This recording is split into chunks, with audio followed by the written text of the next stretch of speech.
I was listening to Mencius Moldbug, also known as Curtis Yarvin, on Oren McIntyre's podcast last week, and he painted this beautiful word picture about the Gom Jabbar, which is a scene. It's an item, a prop in the book Dune, recently made into a fairly successful film. And I just wanted to make a brief video explaining what the Gom Jabbar is for anyone who hasn't read Dune or hasn't seen it, and how it relates to not just the point that Moldbug was making, but also the comments that Matt Walsh has recently got in trouble in regarding being too mean to a certain class of people and one person in particular. So, starting from the beginning, the Gom Jabbar is it's a kind of test that the main character of Dune has to endure. He has to pass this test in order to just to continue living, but to reach a certain status in within the Bene Gesserit society. The Bene Gesserit will allow him to continue existing as an honorary kind of Bene Gesserit, if he can pass the Gom Jabbar test. And the test is that he must put his hand into a box that causes extreme searing pain in that hand. So the box is hurting him, and yet if he moves at all or removes his hand, the Bene Gesserit who is testing him will stab him with a poisonous dart, which is held mere millimeters from his skin, ready to stab him as soon as he moves. And the test is to determine whether Paul, the character in Dune, is an animal or a human. If he's more than an animal, will he be able to fight the instincts to remove his hand from the thing that's hurting him? Can he restrain himself enough to endure this?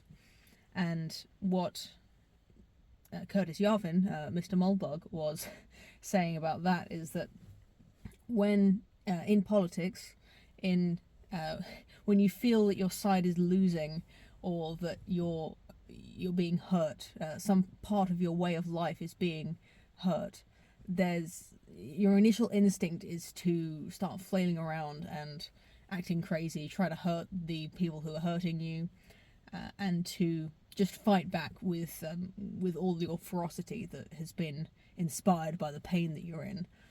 When that may sometimes be helpful, but for a human being, for a thinking, feeling human being, it's usually, if not always, better to have a plan, to have some restraint, and only take action that will be useful to your aims, to an actual plan. If you strike out in anger when someone is hurting you, you might land a blow, you might hurt them a little bit, but if they are ready to kill you, then you haven't won. You've just killed yourself by allowing yourself to strike out like that. And I wanted to bring that up because I like Dune, and I really liked that metaphor, and I thought it kind of applied to this situation with Matt Walsh, and we're really getting into too late who gives a shit territory in terms of how long this has been going on. People have already got bored of this topic, but here I am anyway. And I just wanted to say that what everyone else said, which is that nothing Matt Walsh said was wrong. And, in this instance, I don't even really think that it was too mean to that, to the person specifically. I'm not going to go into it here exactly. If you know what I'm talking about, then you know. If you don't, just Google it. This group that he was offending, he was being mean to, they only have attention because they are persecuted, because they can make a case that they are being persecuted and that everyone hates them because they look freakish and ugly. They that they live in an intolerant world, which is the only reason why they now can demand any attention at all, because they are persecuted and oppressed. And so to continue that, so for that to continue being the case, there needs to be I think that's why we're on this like escalator of increasing just bait, like absolutely blatant, the most outrageous behavior. This drag time story hour, this person that Matt Walsh was making fun of, just absolutely flaunting themselves, really shoving it in your face, just begging you to strike out, to fight back, to say this is ugly and humiliating.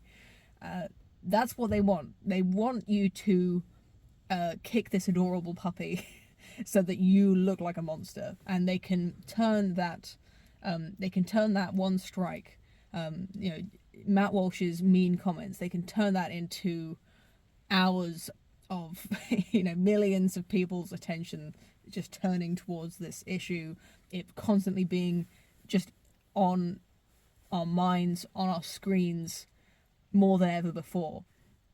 It is their currency, is being attacked, and I truly believe that's why why this stuff gets so spread around, like why this is so blatantly in our faces all the time. And that's not to say that just ignoring it is the solution. I'm just saying that just doing the absolute most basic strike out in fury and indignation, following that instinct to fight back and just doing the first thing that comes naturally, that's not a strategy. That's just how you feel. That's just lashing out like a toddler having a tantrum. And that kind of rage, that indignation could be focused towards something useful. And I wouldn't be so arrogant as to assume that I actually have any good suggestions for what that useful strategy might be. But I think it would require a bit more thought than Matt Walsh has put into it.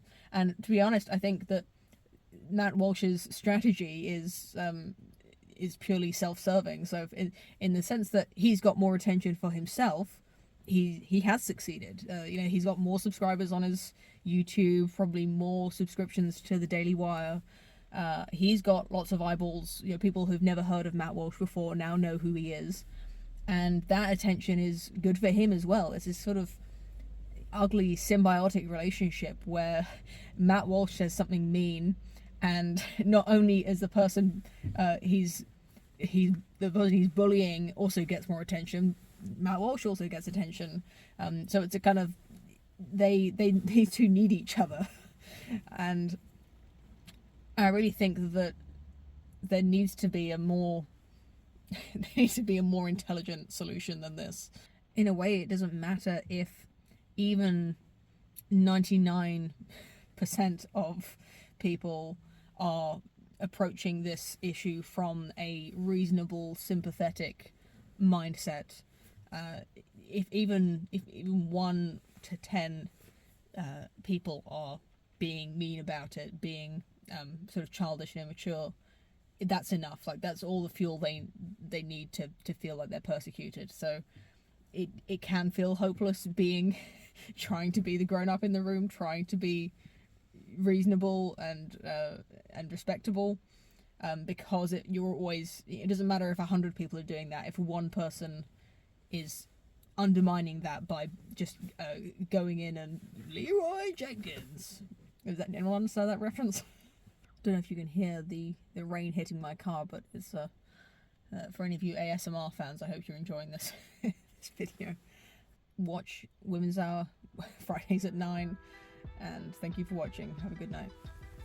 The word shibboleth comes from well, I don't know if it's apocryphal or an actual historical occurrence of it's basically like a test to see if you are raised in a certain place or if you're raised somewhere else. If you can say the word shibboleth, doesn't matter what it actually means, but just being able to say the word means that you were raised in a certain place where those consonants were part of the parlance. And I think shibboleth is such a it's such a strong concept. Like language, like the way we talk to each other and the words we use for things.